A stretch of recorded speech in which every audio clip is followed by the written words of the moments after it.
मेरे प्यारे प्यारे बच्चों, जिन बच्चों ने बीएससी फर्स्ट सेमेस्टर में एडमिशन ले लिया है, आज से 15 दिनों की सीरीज आपको मिलने वाली है। इस सीरीज का नाम है गागर में सागर सीरीज। अगर आप 15 दिन की इस वीडियो को देख लेते हो, भाई 15 सालों का एक्सपीरियंस है, इस बात का भरोसा आपको दिलाते हैं इस सीरीज के बाहर आपका पेपर नहीं आएगा। जितनी भी इंपॉर्टेंट चीजें हम लोग सब कुछ इस सीरीज में कवर करने वाले हैं। तो आज हम लोग शुरू कर रहे हैं फर्स्ट सेमेस्टर केमिस्ट्री। भाई कब कब वीडियो आया करेगी? तो वीडियो आएगी सोमवार को और गुरुवार को भाई, ठीक है। तो चलिए शुरू करते हैं मेरे भाई। देखिए, इसमें इस वाली सीरीज में हम आपको जितना भी इंपॉर्टेंट कंटेंट है वो सब कुछ पढ़ाने वाले हैं। तो कौन सी पहली यूनिट है, कौन सी पांचवी है, ये इस सीरीज में दिमाग नहीं लगाना है। सब कुछ स्ट्रक्चर्ड हम यूट्यूब पे पहले भी पढ़ा चुके हैं। जो नया कोर्स लॉन्च किया है एप्लीकेशन पे, वहां पर भी सब यूनिट वाइज पढ़ा रहे हैं। तो सीरियस हो तो उसका लिंक डिस्क्रिप्शन में मिल जाएगा, ज्वाइन कर लेना। वरना अगर आप किसी कंपटीशन की तैयारी कर रहे हो, ठीक है भैया, साथ में बीएससी कर रहे हो, कहीं नौकरी कर रहे हो, तो ये सीरीज पर्याप्त है। आप बहुत अच्छे से पेपर कर पाओगे भाई, ठीक है। चलो शुरू करते हैं भैया। आज का ये पहला क्लास है। क्या क्या इसमें पढ़ना है समझो।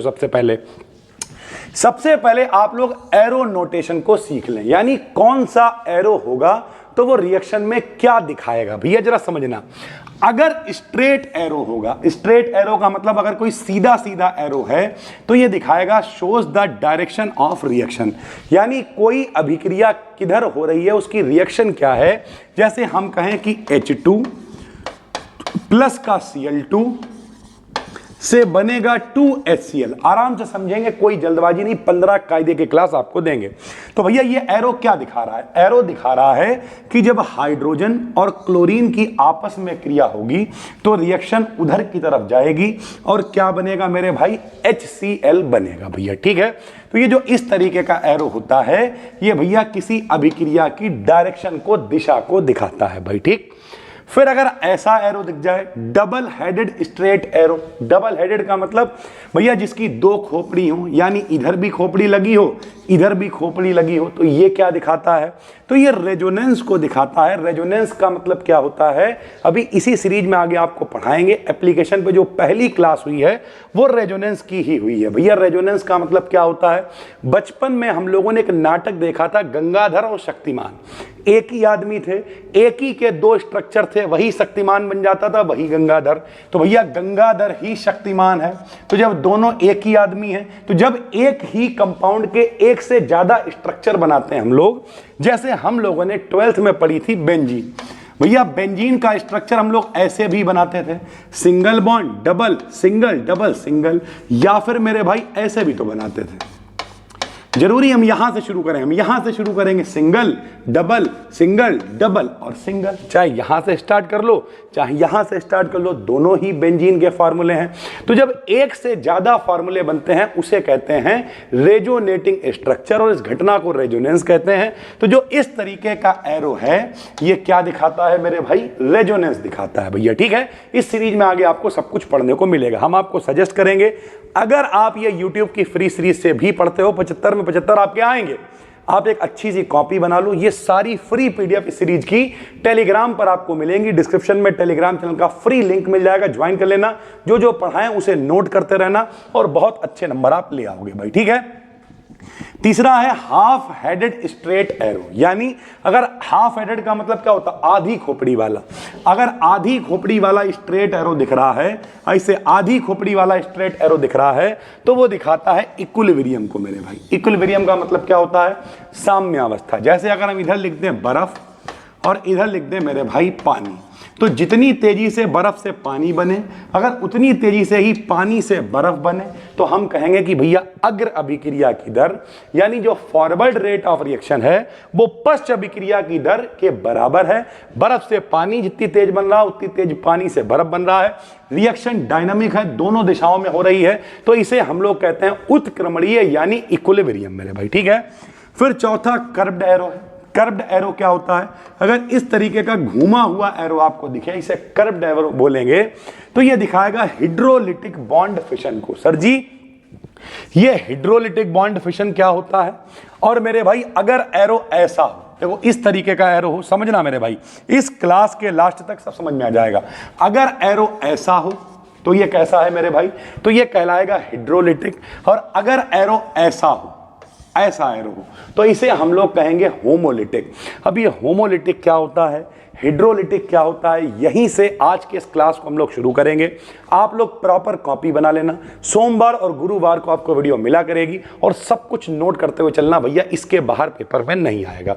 देखो सबसे पहले ये समझो, हमने दो एरो यहां पर दिखाए, इसे हम लोग क्या कहेंगे मेरे भाई, होमोलिटिक, ठीक, और इसे हम लोग क्या कह रहे हैं, हाइड्रोलिटिक। अब मेरी बात को ध्यान से सुनना, देखो जहां कहीं भी होमो शब्द आ जाता है, होमो का मतलब होता है समांगी, होमो का मतलब क्या होता है, समांगी, और हाइड्रो का मतलब होता है विषमांगी। हाइड्रो का मतलब क्या होता है भैया, विषमांगी। अब हम आपको एक कहानी सुनाते हैं भैया, कहानी को अगर आप ध्यान से सुनोगे तो ये सब ऑटोमेटिक आपको समझ में आ जाएगा भाई, ठीक है। देखो मेरे भाई, मान लिया एक हम है, ठीक है, हमारा नाम है सत्यम, ठीक, एक आप हो, मान लिया आपका नाम है बाबूलाल, ठीक।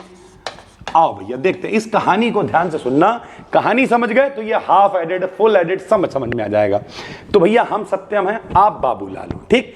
अब हुआ क्या, हमने आपसे कहा यार बाबूलाल भाई आओ ऐसा करते हैं, एक पार्टनरशिप करते हैं और एक दुकान खोलते हैं। तो जब आप 11th में होगे तब आपने पढ़ा होगा कि भैया एक इलेक्ट्रॉन इनके पास होता है, एक इलेक्ट्रॉन इनके पास होता है, दोनों लोग अपना अपना इलेक्ट्रॉन देते हैं, साझेदारी करते हैं, और मेरे भाई सह संयोजक बंध बनता था। कौन सा बॉन्ड बनता था, सह संयोजक बंध बनता था, जिसे इंग्लिश में हम लोग कहेंगे कोवैलेंट बॉन्ड। ध्यान से समझते हुए चलना मेरे भाई, जिसे हम लोग कोवैलेंट बॉन्ड कहेंगे। साझेदारी ऐसे होती थी कि एक इलेक्ट्रॉन सत्यम ने दिया, एक इलेक्ट्रॉन बाबूलाल ने दिया, यानी ऐसे समझते हैं कि भैया 5 लाख रुपए हमने दिए, 5 लाख रुपए आपने दिए, हम दोनों लोगों की साझेदारी हो गई और हम लोगों ने छोले भटूरे की दुकान खोल ली, ठीक भैया। अब छोले भटूरे की दुकान तो खुल गई, दुकान बहुत अच्छी चलने लगी। जब दुकान अच्छी चलने लगी, थोड़े दिनों के बाद हमारे और आपके बीच हो गया झगड़ा। जब झगड़ा हो गया तो भैया बाबूलाल ने कहा देखो ऐसा है, बाबूलाल था दबंग आदमी, बाबूलाल ने कहा देखो भैया ऐसा है, हमारी और तुम्हारी पार्टनरशिप नहीं चल पाएगी। तो हम भाई सीधे साधे आदमी, हमने कहा भाई बाबू भाई फिर क्या कहना चाहते हो, भैया हमारे 5 लाख हमें वापस कर दो, तुम अपनी दुकान चलाते रहो। बाबूलाल ने कहा नहीं, ले पाओ तो पैसा ले लो, ना तो पैसा वापस करेंगे ना तो पार्टनरशिप होगी।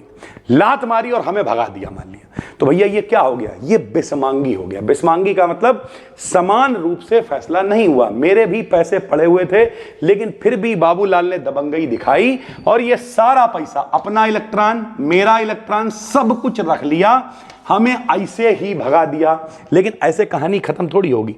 जब ये हमें ऐसे ही भगा देंगे तो हम क्या करेंगे मेरे भाई, हम कहेंगे देखो भैया हम राजा आदमी, अब हम कुछ बाबूलाल का कुछ कर तो पाएंगे नहीं, तुम समाज में जाके क्या कहेंगे, हम कहेंगे अबे हम राजा आदमी, हमने खुद इलेक्ट्रॉन दे दिया अपना, हमने खुद ही कहा रख लो 5 लाख रुपए। लोग ऐसी तो बातें करते हैं, जब वो नहीं ले पाते तो वो क्या करते हैं, वो कहते हैं कि भैया हमने खुद ही कह दिया रुपए भैया रख लो जाके, और हम भैया समाज में अमीर बन के घूमेंगे कि हमने बाबूलाल को 5 लाख रुपए दे दिए।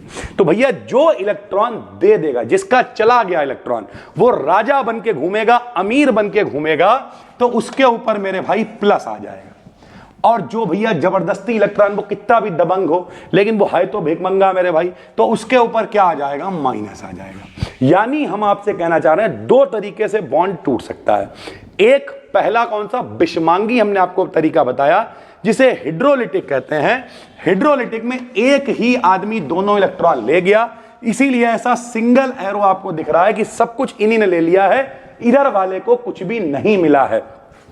लेकिन होमोलिटिक अगर होगा यानी समांगी, तब क्या होगा, तो भैया समांगी में बनेगा डबल एरो। डबल एरो का मतलब हमारे 5 लाख रुपए, मेरा इलेक्ट्रॉन हमें वापस मिल गया, आपका इलेक्ट्रॉन आपस को मिल गया, और भैया समान रूप से अपने अपने पैसे लेके अलग हो गए। समान को अंग्रेजी में कहते हैं होमो, इसीलिए इसे हम लोग कहेंगे होमोलिटिक बॉन्ड फिशन भैया, ठीक है।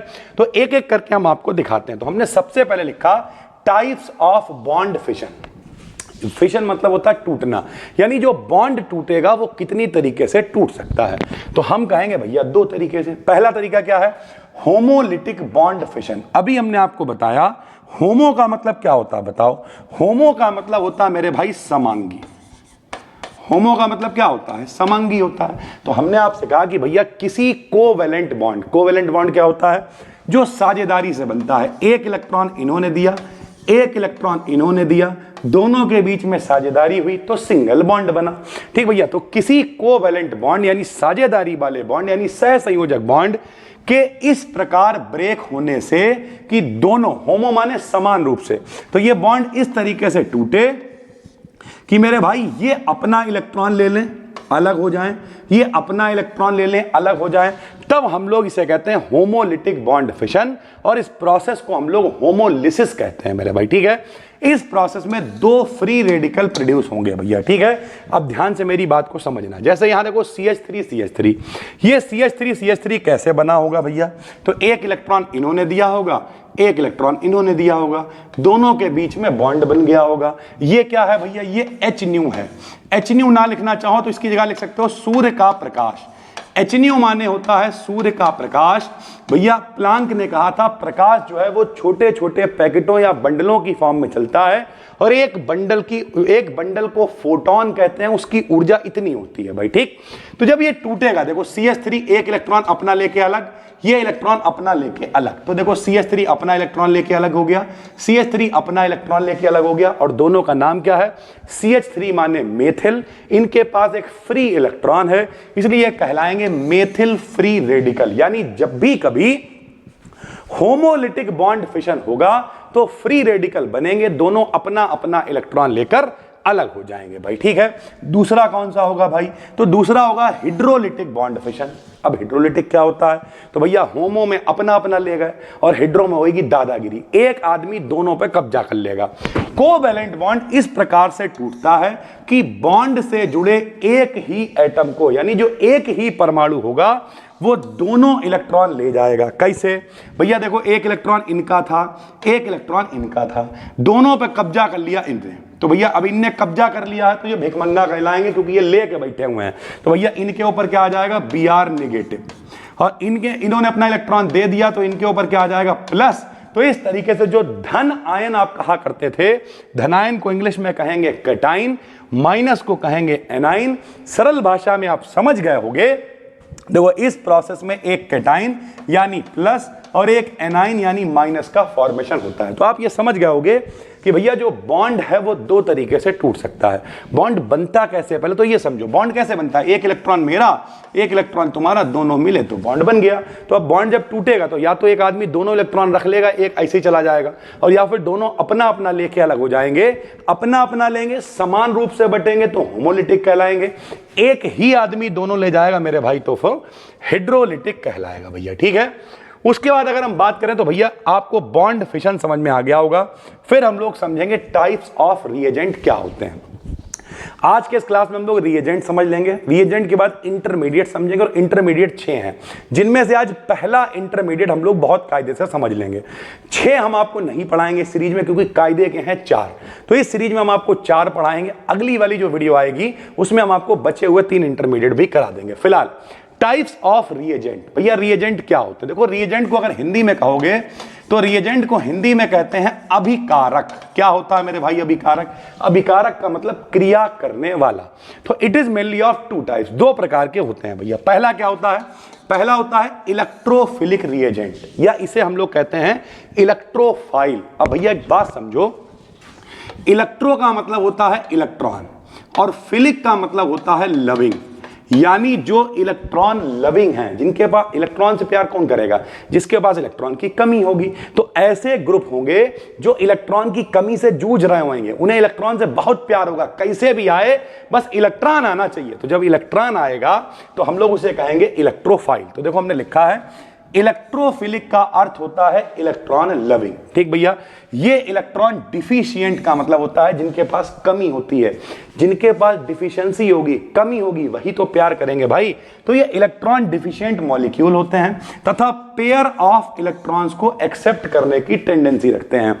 पेयर माने क्या होता है, जोड़ा, यानी ये 2 इलेक्ट्रॉन लेने की हमेशा जुगाड़ में रहेंगे, इन्हें हम लोग कहेंगे इलेक्ट्रोफाइल। जैसे एक उदाहरण हमने लिख दिया, मान लिया CH3 पॉजिटिव, ठीक, या हमने लिख दिया Cl पॉजिटिव, ठीक। बहुत सारे उदाहरण यहां लिखे हुए हैं, एक हम आपको समझाते हैं। जैसे भैया क्लोरीन है, क्लोरीन का नंबर होता है 17, क्लोरीन का विन्यास बनता है 2, 8 और 7।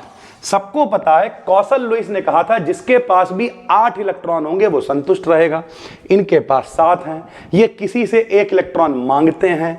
जब ये 1 इलेक्ट्रॉन मांगते हैं तो इनके ऊपर माइनस आता था और इनके पास 8 इलेक्ट्रॉन हो जाते थे भैया। लेकिन यहां तो कहानी कुछ और है। यहां मेरे भाई घर में नहीं है खाने को और अम्मा चली भुनाने को, यानी पहले ही 7 इलेक्ट्रॉन है, हमेशा 8 होने चाहिए। उसमें से भी इन्होंने प्लस का मतलब क्या होता है? प्लस का मतलब होता है धनी आदमी किसी को 1 इलेक्ट्रॉन और दे दिया, तो जब और दे दिया तो इनके पास कितने रह जाएंगे? 6, और होने कितने चाहिए? 8। तो अब ये 2 इलेक्ट्रॉनों की तलाश में है कि कोई आदमी कैसे भी 2 इलेक्ट्रॉन बस दे दे, हमारे 8 पूरे हो जाएं। इलेक्ट्रॉनों से ये बहुत प्यार करेंगे, 2 इलेक्ट्रॉन बस चाहिए हैं, तो ये क्या कहलाएंगे मेरे भाई? इलेक्ट्रॉन लविंग, और इसीलिए इन्हें हम लोग कहेंगे इलेक्ट्रोफाइल भाई। ठीक है, तो पहला रिएजेंट होता है इलेक्ट्रोफाइल और दूसरा होता है मेरे भाई न्यूक्लियोफाइल। अब ये न्यूक्लियोफाइल क्या होता है? तो भैया फिर वही कहानी है। न्यूक्लियो का मतलब न्यूक्लियस यानी नाभिक, और फिलिक का मतलब होता है लविंग, यानी जिन्हें नाभिक चाहिए है उन्हें हम लोग कहेंगे न्यूक्लियस लविंग। तो हमने लिखा न्यूक्लियोफिलिक का अर्थ होता है न्यूक्लियस लविंग। ये क्या होते हैं भाई? तो ये इलेक्ट्रॉन रिच, उनके पास इलेक्ट्रॉनों की कमी थी। ये कैसे हैं? ये इलेक्ट्रॉन रिच, ये राजा आदमी, इनके पास इलेक्ट्रॉन है, निगेटिवली चार्ज है। वो पॉजिटिव थे, ये निगेटिव हैं। जो इलेक्ट्रॉन पेयर डोनेट करने की, वो लोग जुगाड़ में थे कि कोई 2 इलेक्ट्रॉन दे जाए, और ये जुगाड़ में कैसे रहेंगे कि कोई हमसे 2 इलेक्ट्रॉन ले जाए, कोई नाभिक हम फंसा लें, उसे अपना गुलाम बना लें, 2 इलेक्ट्रॉन वो हमसे ले जाए बस, कैसे भी करके। कैसे? जैसे हमने लिखा है, मान लिया Cl नेगेटिव, Br नेगेटिव, जैसे ये लिखा हुआ NH3, ठीक, और NH3 समझाते हैं मेरे भाई, कोई भी समझ लो, इनमें से कोई दिक्कत नहीं है भैया। देखो नाइट्रोजन का नंबर कितना होता है? 7, विन्यास बनता है 2 और 5। नाइट्रोजन के पास 5 इलेक्ट्रॉन होते हैं, देखो 1 2 3 4 5, ठीक। नाइट्रोजन से कितने हाइड्रोजन आपको जुड़े हुए दिख रहे हैं? देखो 3 हाइड्रोजन, वो 1 2 3 हाइड्रोजन जुड़ जाते हैं। देखो 2 इलेक्ट्रॉन इनके पास खाली पड़े हुए हैं, तो ये किसी को भी अपने 2 इलेक्ट्रॉन डोनेट कर सकते हैं, और इसी वजह से ये क्या कहलाते हैं भैया? न्यूक्लियोफिलिक रिएजेंट कहलाते हैं भाई। ठीक है, तो आपने आज क्या समझा मेरे भाई? आपने समझा कि जो भैया सबसे पहले हमने आपको एरो बताया कि कौन कौन सा एरो कैसे कैसे काम करता है। फिर हमने आपको बताया कि बॉन्ड 2 तरीके से टूट सकता है, अपना अपना इलेक्ट्रॉन लेके अलग होगे तो होमोलिटिक कहलाओगे, एक ही आदमी दोनों ले जाएगा तो हाइड्रोलिटिक कहलाएगा। फिर हमने आपको बताया रिएजेंट कितने प्रकार के होते हैं? 2 प्रकार के। पहला रिएजेंट होता है कौन सा भैया? इलेक्ट्रोफिलिक, जिसमें इलेक्ट्रॉनों की कमी है, जो इलेक्ट्रॉनों के लिए मरा जा रहा है, जो प्लस लेके बैठा है लेकिन उसे 2 इलेक्ट्रॉन चाहिए हैं, उसे कहते हैं इलेक्ट्रोफाइल। और इसका उल्टा है न्यूक्लियोफाइल। न्यूक्लियोफाइल निगेटिव लेके बैठा है लेकिन इनके पास 2 इलेक्ट्रॉन फालतू हैं, ये किसी न्यूक्लियस को देके उसे फंसाने की जुगाड़ में, न्यूक्लियस लविंग है ये, तो ये क्या कहलाते हैं? न्यूक्लियोफिलिक रिएजेंट या न्यूक्लियोफाइल कहलाते हैं भाई। ठीक है, इसके बाद मेरे भाई अगला टॉपिक आपको पढ़ना है रिएक्शन इंटरमीडिएट। रिएक्शन माने क्या होता है भैया? रिएक्शन माने होती है अभिक्रिया, और इंटरमीडिएट का मतलब होता है माध्यमिक यौगिक। इंटरमीडिएट का मतलब क्या होता है भाई? इंटरमीडिएट का मतलब होता है माध्यमिक यौगिक, यानी बीच में बनने वाला। भैया आप पहले 5th क्लास में थे, फिर आप 8th में आए जूनियर लेवल पे, फिर आप आ गए 12th में। 12th वाले को हिंदी में क्या कहते थे? माध्यमिक शिक्षा परिषद। 12th क्लास का मतलब क्या? जब आप बीच में लटके हुए हो, ना आप हायर एजुकेशन में हो ना आप जूनियर में हो, आप बीच में लटके हुए हो, तो 12th को आप इंटरमीडिएट कहते थे। तो यानी सरल भाषा में किसी अभिक्रिया के बीच में जो बनेगा, जो रिएक्शन के बीच में बनेगा, उसे हम लोग इंटरमीडिएट कहेंगे। तो हमने लिखा किसी केमिकल रिएक्शन के बीच, इंटरमीडिएट मतलब बीच में बनने वाले स्पेसीज को रिएक्शन इंटरमीडिएट कहते हैं। अनस्टेबल होता है भैया, कोई 12th में थोड़ी बैठा रहता है, 12th पास करके आगे निकल जाता है, तो ये भी अनस्टेबल होता है तथा डीकंपोज होकर फटाफट से प्रोडक्ट बनाता है। यानी 12th के बाद आपको जो करना है आप उसकी तरफ बढ़ जाते हो, ना कि 12th में लेके बैठे रहते हो भाई। ठीक है, तो ये भी क्या करता है मेरे भाई? रिएक्शन के बीच में बनेगा और फिर टूट के डीकंपोज होकर जो प्रोडक्ट हमें बनाना है उसे बना लेगा। अगर हम सरल भाषा में बताएं तो ये देखो भैया रिएक्टेंट है। रिएक्टेंट मतलब क्रिया करने वाला है। ये बीच में क्या बनेगा? इंटरमीडिएट, और इंटरमीडिएट आखिरी में जो हमें बनाना है, प्रोडक्ट जो बनाना है वो बना देगा भैया। ठीक है, टाइप्स ऑफ इंटरमीडिएट। तो मेरे भाई 6 टाइप के इंटरमीडिएट आपके कोर्स में हैं। जिनमें से पहला और मोस्ट इंपॉर्टेंट है कार्बोकैटाइन। तो आज हम आपको बहुत डिटेल में कार्बोकैटाइन समझा देंगे। जब अगला क्लास आएगा गुरुवार को, तब हम लोग इसके आगे के कार्बोकैटाइन के आगे की बात करेंगे मेरे भाई, ठीक है। वरना ये क्लास बहुत बड़ा हो जाएगा, फिर शायद फर्स्ट सेमेस्टर वाले बच्चे कहेंगे सर जी पता ही नहीं क्या पढ़ा के चले गए। तो बिल्कुल आसान रखते हैं, हलवा रखते हैं, परेशान होने की जरूरत नहीं है। तो पहला वाला जो अपना है भैया, जो इंटरमीडिएट, वो क्या है? कार्बोकैटाइन। क्या होता है कार्बोकैटाइन और देखते हैं भैया।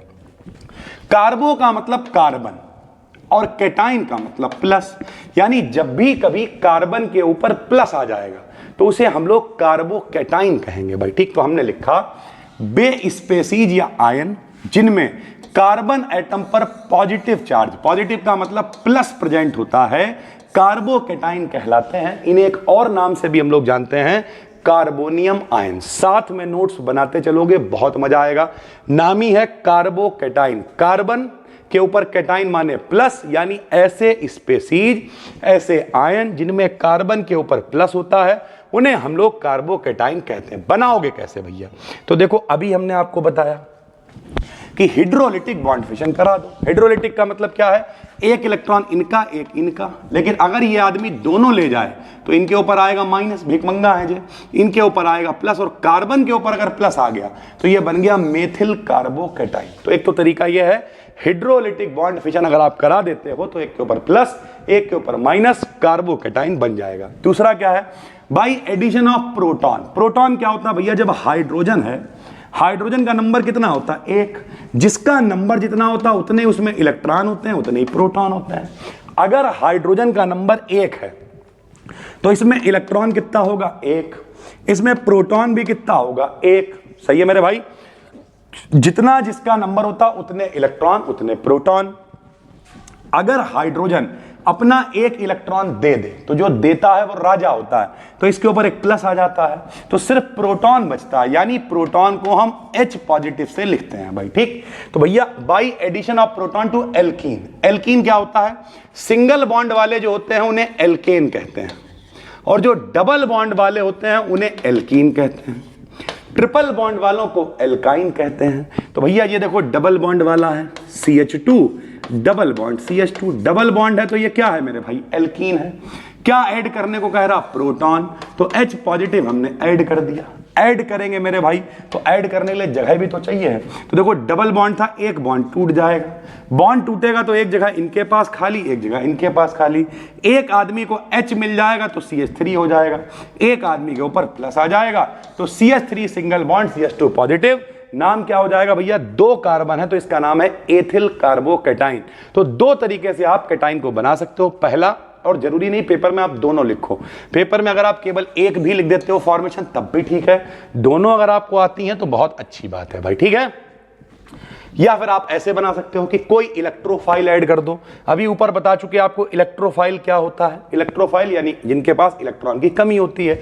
जैसे ये कौन है मेरे भाई? ये है बेंजीन। जरा समझो मेरे भैया, ये बेंजीन है, ठीक है भाई, ये बेंजीन है। अब बेंजीन से अगर हम NO2 पॉजिटिव जोड़ना चाह रहे हैं तो कहानी फिर वही आएगी, ये वाला बॉन्ड हमें तोड़ना पड़ेगा। बॉन्ड तोड़ेंगे तो एक जगह यहां खाली हो जाएगी, एक जगह यहां खाली हो जाएगी। यहां वाली खाली जगह को क्या मिल गया? NO2, और पॉजिटिव कहां आ गया? यहां। तो इस तरीके से भी मेरे भाई, अच्छा सबको पता होना चाहिए कि भैया ये जो बेंजीन रिंग होती है इसमें इस वाली पोजीशन को बोलते हैं ऑर्थो, इसे बोलते हैं मेटा, इसे बोलते हैं पैरा।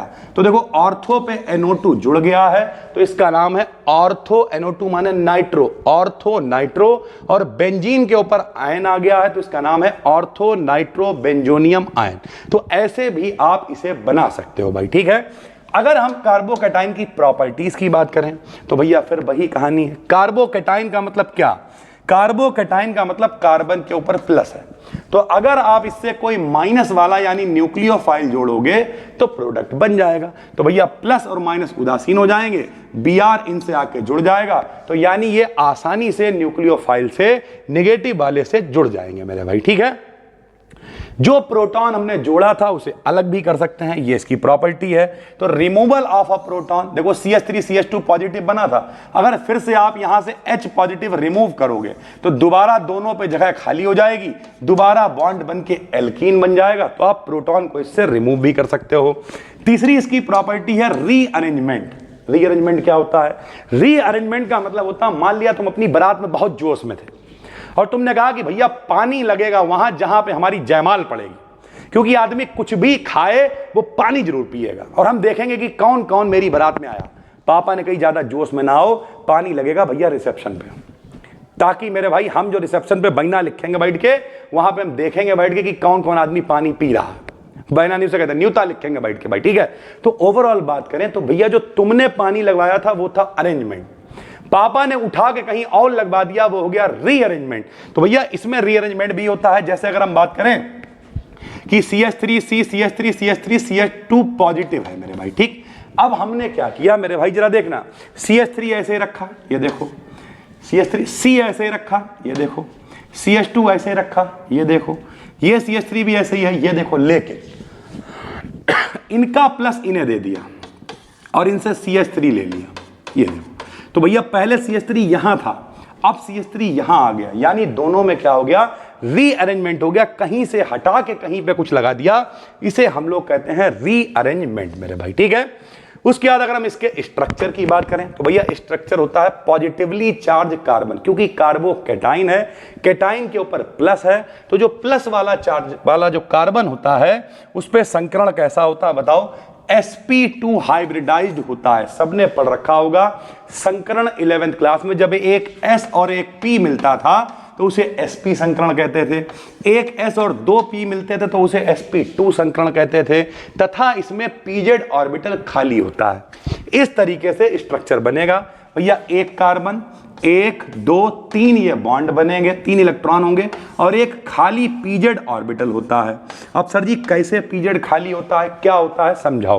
तो मेरे भाई देखो 3 है, 1 2 3, तो जब इन्हें आप मिलाओगे तो एक ट्राइगोन बनेगा। तो इसकी जो आकृति होती है वो त्रिभुज की तरह होती है, ट्राइगोनल प्लेनर। कैसे होती है वो आपको समझाते हैं, जरा यहां देखो भैया, कार्बन का नंबर कितना होता है बताओ, 6। सब लोग ध्यान से देखें, कार्बन का नंबर होता है 6, ठीक। इसका विन्यास बनता है 1s2 2s2 और 2p2, ऐसे तो विन्यास बनेगा मेरे भाई, 1s2 2s2 2p2। आपने 11th क्लास में ये सब सीखा होगा, नहीं सीखा है तो इस पूरी सीरीज को फॉलो करो, इसमें हम ये सब कुछ आपको सिखाएंगे कि कैसे विन्यास बनते हैं, क्या होता है।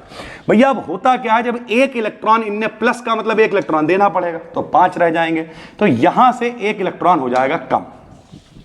जब कम हो जाएगा तो ये देखो बना हुआ है 5 का मतलब 1s में 2, 2s में 1 रह गया और 2p में भी 2 ही है। तो अब यहां देखो s में 1 ऑर्बिटल बनता था तो 1 इलेक्ट्रॉन है, p में 3 ऑर्बिटल बनते थे मेरे भाई तो 2 इलेक्ट्रॉन है तो 2 भर दिए, और p में अगर नहीं पता है तो सुनो भैया 4 ऑर्बिटल होते हैं, s p d f, s p d f। s में ज्यादा से ज्यादा 2 इलेक्ट्रॉन होते हैं, P में ज्यादा ज्यादा 6 होते हैं, D में ज्यादा ज्यादा 10 होते हैं और F में ज्यादा ज्यादा 14 इलेक्ट्रॉन होते हैं। हुंड ने कहा था एक डब्बे को कहेंगे ऑर्बिटल। एक डब्बे में ज्यादा से ज्यादा 2 इलेक्ट्रॉन आ सकते हैं, एक सीधा यानी क्लॉक, एक उल्टा यानी एंटी क्लॉक, ये आपने 11th में पढ़ा होगा। ऐसे P में 6 इलेक्ट्रॉन होते हैं तो 3 डब्बे बनते थे, clock clock clock, anti clock anti clock anti clock. D में 10 डब्बे होते थे तो 10 इलेक्ट्रॉन होते थे तो डब्बे कितने बनते थे, 5। एफ में 14 इलेक्ट्रॉन होते थे तो डब्बे कितने बनते थे, 7। तो मेरे भाई यहां पर देखो एस में 1 इलेक्ट्रॉन, पी में 1 और भैया 2 ही है तो 1 इनका पीजेड खाली है। तो ये जो 3 इलेक्ट्रॉन है 1 2 3, यही 3 इलेक्ट्रॉन 3 बॉन्ड बनाएंगे। इसी वजह से देखो ये 3 बॉन्ड है, 1 2 3 बॉन्ड है, और एक जो आखिरी में पीजेड ऑर्बिटल खाली है। सबको पता होगा 11th क्लास में पढ़ा होगा कि एस कैसा होता है, एस गोल होता है, पी कैसा होता है, पी डंबल टाइप होता है, डी होता है मेरे भाई डबल डंबल, और एफ की कोई निश्चित आकृति नहीं होती है। तो भैया पी का आकार डंबल टाइप होता है, इसलिए खाली वाला जो पीजेड ऑर्बिटल है वो ऐसे डंबल की फॉर्म में बना हुआ है मेरे भाई, ठीक है। तो इस तरीके से ये अपना आकृति कैसा दिखाता है, ट्राइगोनल प्लेनर। आखिरी में आपको देखना है स्टेबिलिटी क्या होगी। तो देखो भैया जो 3 डिग्री वाला होता है वो सबसे स्टेबल होता है, 2 डिग्री वाला उससे कम, 1 डिग्री उससे कम, और केवल मेथिल वाला सबसे कम। सर जी हमें तो पता ही नहीं 3 डिग्री क्या होता है, लो आओ दिखाते हैं। भैया यहां देखो, हम सबसे पहले एक्सप्लेन करेंगे explanation on the basis of plus I effect. भैया आई का मतलब होता है इंडक्टिव इफेक्ट। इंडक्टिव का मतलब प्रेरणिक प्रभाव। आओ देखते हैं भैया। देखो भैया यहां कार्बन से कितने लोग जुड़े हैं बताओ, 1 2 3, और कार्बन के ऊपर प्लस है तो ये कार्बोकैटाइन तो है। कार्बन से 1 2 3 आदमी जुड़े हुए हैं तो ये 3 डिग्री है। इनके पास 2 आदमी जुड़े हैं तो ये 2 डिग्री है।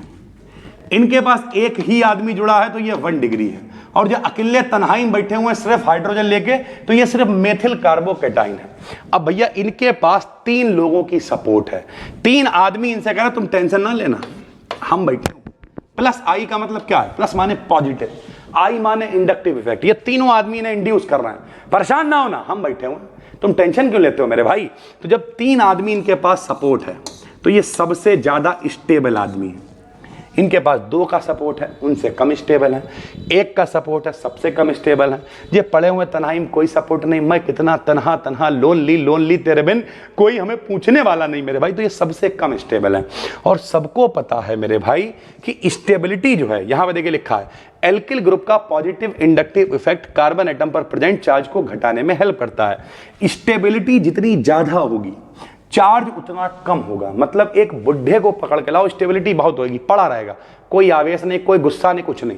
जवान आदमी को ले आओ, गुस्से में रहेगा, स्टेबिलिटी बहुत कम होगी, स्थायित्व नहीं होगा, इधर काम करेगा उधर काम करेगा, भागेगा। छोटे बच्चे को ले आओ, आवेश बहुत होएगा, स्टेबिलिटी कितनी होगी, कभी इधर लुढ़केगा कभी उधर लुढ़केगा। तो जितनी स्टेबिलिटी ज्यादा है चार्ज उतना कम होगा। यानी प्लस आई इफेक्ट की संख्या बढ़ने पर चार्ज कम होता जाता है, जिससे स्टेबिलिटी बढ़ जाती है। सरल भाषा में कहें, इनके पास 3 दोस्त हैं, ये इनसे कहते हैं तुम टेंशन ना लो, तुम्हारी बहन की शादी हम लोग सब निपटवा लेंगे। चार्ज कम कर देते हैं, स्टेबिलिटी बढ़ जाती है। वो अकेले ही मरे जा रहे हैं तो इतना भैया चार्ज पड़ जाएगा, इतने ये खत्म हो जाएंगे कि इनकी स्टेबिलिटी बहुत ज्यादा हो जाएगी मेरे भाई, ठीक, बहुत कम हो जाएगी। तो हमने लिख दिया भैया जो 3 डिग्री वाला है उनके पास 3 दोस्त हैं, 3 पॉजिटिव इफेक्ट वाले हैं तो भैया स्टेबिलिटी सबसे ज्यादा है। 2 वाले के पास 2 ही हैं, 1 वाले के पास 1 ही है, और जो बेचारा मेथिल बैठा हुआ है इसके पास कोई भी नहीं है, इसलिए 3 डिग्री वाला सबसे ज्यादा स्टेबल है।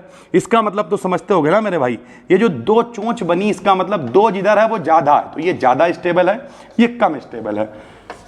ये ज्यादा स्टेबल है, ये कम है, ये ज्यादा है, ये कम है। इस तरीके से जो कार्बोकैटाइन है वो 3 डिग्री वाला सबसे ज्यादा स्टेबल होता है। On the basis of hyper conjugation, भैया अति संयुग्मन क्या है ये भी इसी सीरीज के क्लास में पढ़ने को मिलेगा। मोटी मोटी बात करें तो हाइपर कॉन्जुगेशन क्या होता है कि भैया हाइपर कॉन्जुगेशन स्ट्रक्चर जो होते हैं उन्हें आप N+L से निकाल सकते हो, सॉरी N+1 से। और N+1 कैसे निकलता है मेरे भाई, तो N होता है number of alpha carbon hydrogen bond. जिसके पास स्ट्रक्चर ज्यादा होंगे वो स्टेबिलिटी भी उसकी ज्यादा होगी, ऐसे भी चेक कर सकते हो। यानी या तो प्लस आई इफेक्ट चेक कर लो या फिर स्ट्रक्चर चेक कर लो। आओ चेक करते हैं, कार्बन हाइड्रोजन बॉन्ड दिखाते हैं। देखो मेरे भाई ये इनका आओ चेक करते हैं। देखो कार्बन जो मेन कार्बन होगा उसे 0 नंबर देंगे, और इसके पड़ोस वाले को अल्फा, पड़ोस वाले को अल्फा, पड़ोस वाले को अल्फा। कार्बन हाइड्रोजन बॉन्ड कितने हैं बताओ, तो देखो 3 बॉन्ड तो यहां है, CH3 है ना, तो 1 H ऐसे होगा, 2 H होएगा, 3 H होगा। 3 बॉन्ड यहां है, 3 यहां है, 3 यहां है, तो 3 3 6 और 3 कितने होगा 9। तो अगर आपको हाइपर कॉन्जुगेशन स्ट्रक्चर निकालना है तो N+1 लगाओगे, यानी 9+1, तो स्ट्रक्चर कितने आ जाएंगे 10।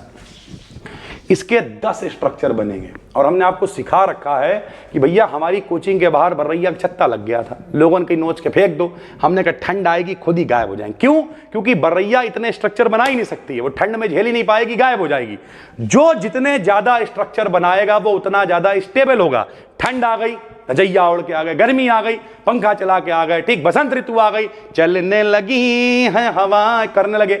जितने स्ट्रक्चर आप बनाओगे उतने ज्यादा आप स्टेबल हो गए मेरे भाई। अब इनकी अगर बात करें तो इन्हें नंबर 0 दोगे, इन्हें अल्फा, इन्हें अल्फा। 3 बॉन्ड यहां है, 3 यहां है, 6 ही हैं, तो ये 7 स्ट्रक्चर बनाएंगे। N+1 से निकालना ना हाइपर कॉन्जुगेशन स्ट्रक्चर। इनकी बात करोगे मेरे भाई तो मेन कार्बन कौन है बताओ, मेन कार्बन है कार्बोकैटाइन, ये 0 है, ये अल्फा है। 3 ही बॉन्ड है तो 3 और 1 4 ही बनेंगे। और भैया ये तो तन्हाई में है, ये तो 0 है, इनके पास अल्फा वाला कोई है ही नहीं, यानी 0+1 मतलब 1 ही स्ट्रक्चर बनाएंगे। तो 3 डिग्री वाले के पास 10 स्ट्रक्चर है। हाइपर कॉन्जुगेशन, इसलिए भी ये सबसे ज़्यादा स्टेबल है। इनके पास कोई स्ट्रक्चर नहीं है, बेचारे तन्हाई में अकेला अपना ही स्ट्रक्चर लिए बैठे हैं, इसलिए ये कम स्टेबल है भाई। ठीक है, तो उम्मीद करते हैं पहला क्लास आपको अच्छा लगा होगा। अच्छा लगा है तो कमेंट करके बताओ। बृहस्पतिवार को इसके आगे आपको बताएंगे कार्बो एनाइन क्या होता है, कार्बन फ्री रेडिकल क्या होता है, कार्बीन और नाइट्रीन क्या होता है भाई। ठीक है, डे 2 में इंतजार करिएगा। अगर आपको लगता है कि भैया सब कुछ एक जगह पर स्ट्रक्चर चाहिए डिटेल्ड, तो डिस्क्रिप्शन में कोर्स का लिंक है, क्लिक करके ज्वाइन कर लेना और सब्र रखना भाई, क्योंकि अकेले हैं। ठीक है, मेहनत लगती है, गर्मी बहुत है, कंटेंट बनाने में भी दम लगती है और रिसर्च लगती है। तो डिस्क्रिप्शन में लिंक है, क्लिक करके ज्वाइन कर लेना। 3 से 3.5 महीने में वहां भी सब लपेट देंगे। फिलहाल मिलते हैं अगली वीडियो में, तब तक के लिए धन्यवाद। और हाँ, फ्री में टेलीग्राम चैनल का लिंक है डिस्क्रिप्शन में, उसे जरूर ज्वाइन कर लो। जो भी क्लास आएगी वहां पे शेयर कर दी जाएगी। थैंक यू भाई, धन्यवाद।